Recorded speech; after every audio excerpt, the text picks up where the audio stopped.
I think Baylor can win 10. I think Oklahoma can obviously win 10. I I'll think, say I think it's Texas 10's can win possible. 10, but Texas can also win 5. 10 is possible. Mm, I just don't see the conference is too even mm. across the board that if somebody does win 10, you're probably closer to 11 if that makes sense. Mm. If somebody wins 10 in this league, then I would assume that they're probably closer to 11, which you walk into the Big 12 title game 11-1. You might be playing for a spot in a playoff. Andrew Hammond. Yes. I don't like injuries in sports. I don't like injuries either. They suck. But Chet Holmgren out for the year. Yeah. A lot of people talking about the pro-am and how he got injured with the LeBron fast break and everything. Foot issue, he ligament issue, having surgery, gone for the year. The Liz Frank, Yes. the dreaded Liz Frank injury, which I've come to learn that is like the worst thing you can get for like a foot. 7-footers. I just where I'm at, and this was something when Bob and you and myself were discussing like the draft and the top 3, where I was like, I felt pretty comfortable. Like Chet was my lowest of the 3, and I would not have touched him with a 10-foot pole at number 1 if I was Orlando. And it's just, I think we have to look at bigs in this league. Like for every Joel Embiid, Joel Embiid's like the Derrick Henry for bigs now in the NFL or in the NBA for me. Yeah. Where you're like, hey, yeah, you can sometimes there are some running backs so you can just revolve the offense around and just be like, all right, we're gonna run through you and this is how it's gonna go. But by and large, you shouldn't invest in bigs to build around. Like that, you can find a big, like most bigs are going to be like the Clint Capella types, and that's just kind of where we're at. And you should, like, the injuries are just part of this. Kristaps, you go up and down the list of just Embiid bigs who are, himself. yeah. Like you think about the first 3 years of Joel Embiid's career, and it's a miracle that he is where he's at now. I mean, look at the NBA Finals this past year, right? Like, you look at Al Horford playing a lot of important 5. Like, they were going small a lot. Like, Robert Williams was injured in and out, and people were like, oh, what's going to happen without Robert Williams in the playoffs? Like, that was a big concern. They go to the finals. It was fine. They made it work. The Warriors, Kevon Looney, obviously a great player, but he's getting a lot around the 5. Like, you go through it. James Wiseman has basically not played at all for them. Another big who you invested in the lottery early on who has just dealt with injury after injury. Jaren Jackson Jr., another all-world talent, another injury that he's now not going to play until early January, and just another point in his career where it's just he cannot play games. You look at it, I think I looked, he hasn't played anywhere close to 82 through his 4 years, and I was going through it. It's like it's an unbelievable number total for his 4 years in the league.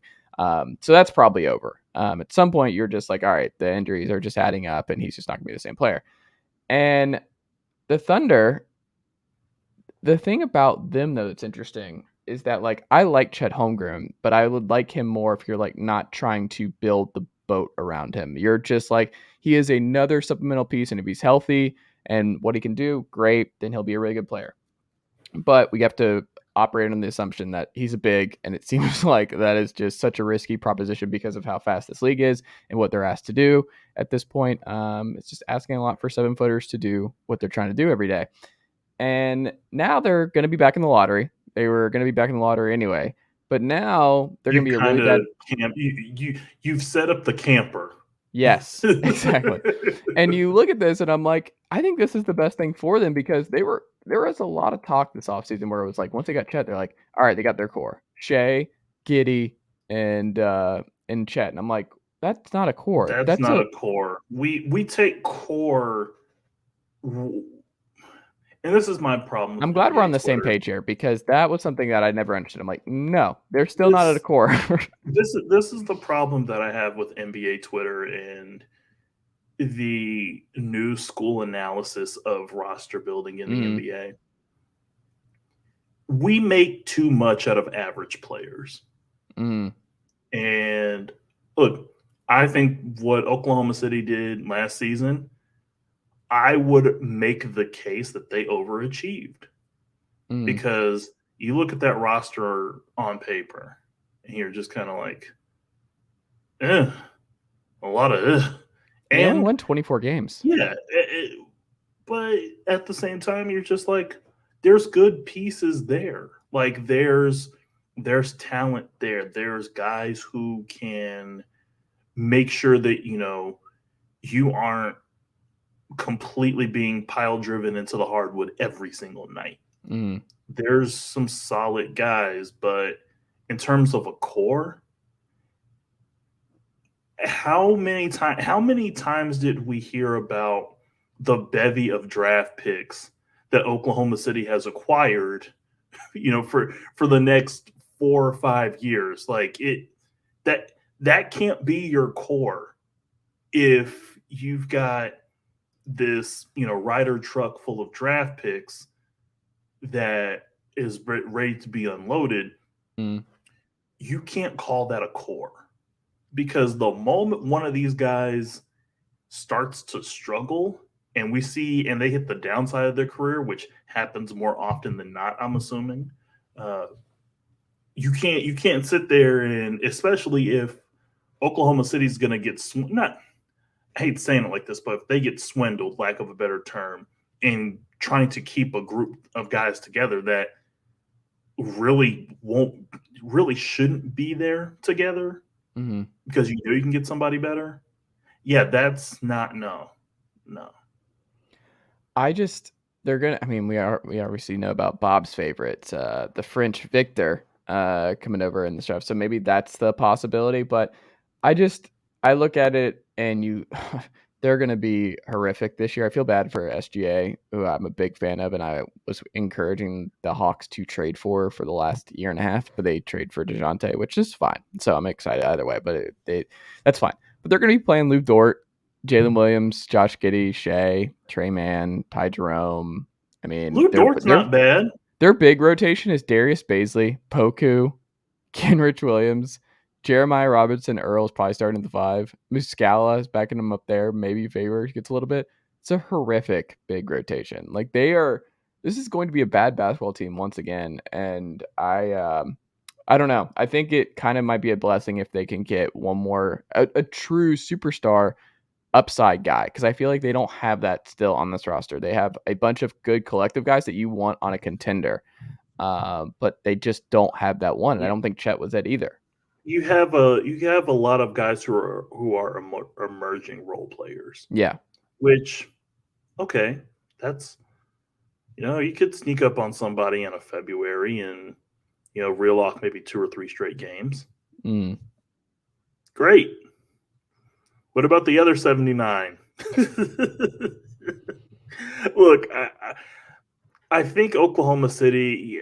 To me, it feels like Oklahoma City faces a speed bump. Mm. I would say an unexpected speed bump. You're driving and all of a sudden it's like, oh, damn, that okay, and they'll be fine. I do have a problem with the. I think you're going to see more programs in controlled environments because that, look, we all love the dingy court. We love that gritty vibe to it, but man, I don't know, that man. He's getting hurt no matter what with the foot stuff. Like that kind of play can happen in a yeah, oh, summer league game. absolutely, Yeah. absolutely. But I do think that you were going to see more cautious, things, especially with young guys. I don't think that Mm. you aren't going to get rid of the program. I sent out a tweet saying, "Oh well, as owners and GMs are going to get rid of the program." I don't think they're going to do that. I think you're Mm. going to see more restricted stuff because a lot of these guys, you see the announcement, "Oh, they're playing in the program," and I'm sure some of these people in the organization are like, "What? They're doing what?" So I think you're going to see more of at least attempts to get more control. But ballers are going to ball, as you know. Absolutely. Ballers are going to ball in Neyland with me in the building on Thursday night against Ball State. Oh, they're playing Thursday. Yeah, we own They've Thursday. they Tennessee they. Thursday night. I'm kind of tired of the whole Tennessee opening on a Thursday. No, I it's get it. great. It's I great for get it. recruiting. It's great for eyeballs. Like no one else is playing, so everybody's watching Tennessee open up and steamroll whoever. It's good. And it gives me more opportunities on Saturday to not like I don't have to burn 3 hours on Saturday for a Tennessee nobody game, and I can watch what I want to watch right away. And you don't have to stress out on Yeah. Saturday. Well, I'm not stressing out over Ball State anyway. No offense to the Ball State Cardinals, but just not. Jason Whitlock University. Oh God. I'm Oh my God. not looking forward to